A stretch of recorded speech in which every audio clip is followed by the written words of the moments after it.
Selamat pagi jemaat Tuhan terkasih dimanapun berada pada pagi hari ini. Salam hangat dan salam damai sejahtera bagi kita sekalian. Pagi ini kita kembali mendengarkan firman Tuhan yang terambil dari Yesaya pasal 35 ayat 4. Demikian firman Tuhan berkata, "Katakanlah kepada orang-orang yang tawar hati, kuatkanlah hati, janganlah takut.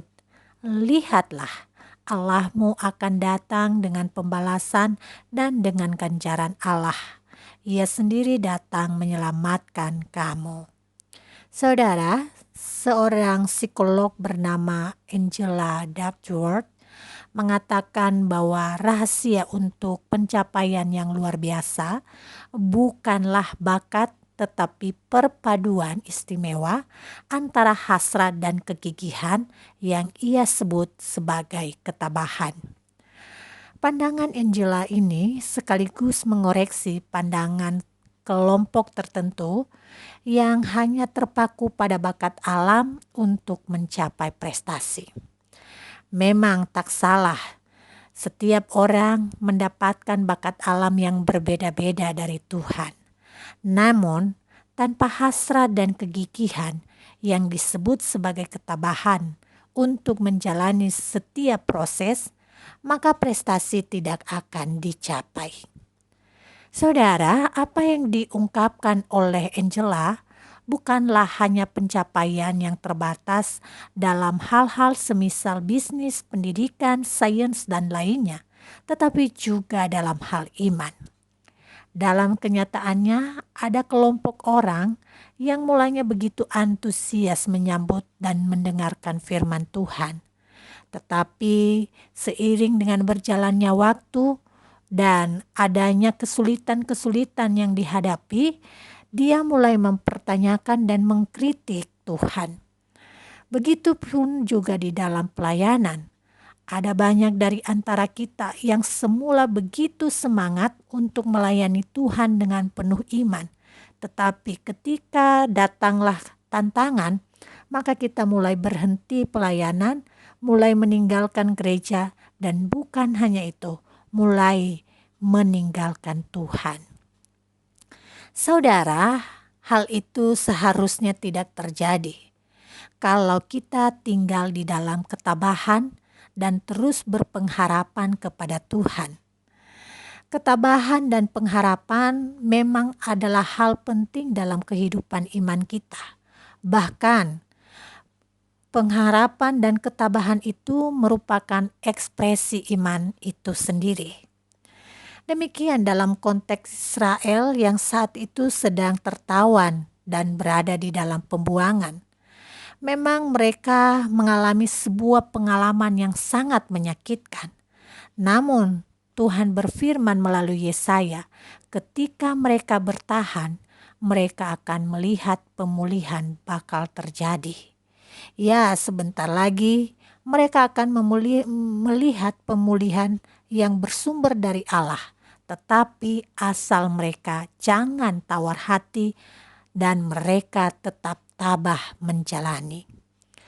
Saudara, tingkat ketabahan seseorang akan terlihat ketika ia berhadapan dengan tantangan atau kesulitan hidup.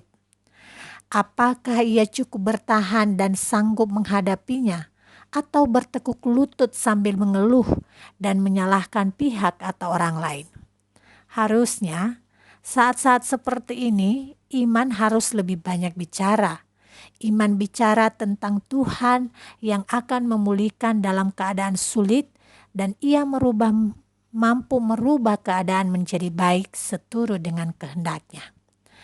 Kita meyakini dengan teguh bahwa dalam kemarahan dan hukuman sekalipun Allah tetap mengasihi. Itulah yang ia lakukan bagi Israel. Di tengah hukuman yang diberikannya, ia tetap menyampaikan penghiburan dan pengharapan. Israel dapat melewati masa tahanan itu hanya jika mereka tabah dan tidak tawar hati. Jadi saudara-saudaraku, tabah, berserah, dan teruslah berharap. Itulah yang memungkinkan kita dapat melihat secercah cahaya dalam kegelapan, atau kita bisa melihat kehidupan di balik bayang-bayang kematian. Tuhan memberkati kita semua. Mari kita berdoa. Terima kasih Tuhan untuk firman-Mu yang sungguh menguatkan kami pada pagi hari ini. Mampukan kami untuk tetap meyakini bahwa di balik kesulitan yang ada saat ini, ada Tuhan yang beserta dengan kami. Ada Tuhan yang memampukan kami untuk melewatkan situasi ini, sehingga kami tetap kuat dan menjadi orang-orang yang bisa mencapai hal-hal yang lebih besar seturut dengan kehendak Tuhan. Bapa, kami juga memohon, jika kami diperhadapkan dengan kesulitan, berikan kami kemampuan untuk menjadi berkat di tengah-tengah situasi sulit, karena itulah panggilan Tuhan bagi kami.